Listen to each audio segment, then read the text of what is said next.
Totoo talaga ang kasabihan na sa bawat karanasan ay doon tayo makakapulot ng aral at sa bawat insulto, doon tayo mas naging matatag.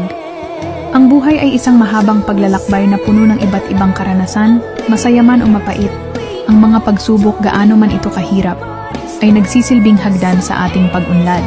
Ang bawat insulto, bawat pagbagsak ay nagtuturo sa atin kung paano bumangon ng mas malakas at mas matatag. Ang mga aral na ating natutunan mula sa mga karanasang ito ay nagiging bahagi ng ating pagkatao na humuhubog sa atin upang maging mas matibay, mas matalino, at mas maging handa sa mga pagsubok at hamon ng buhay.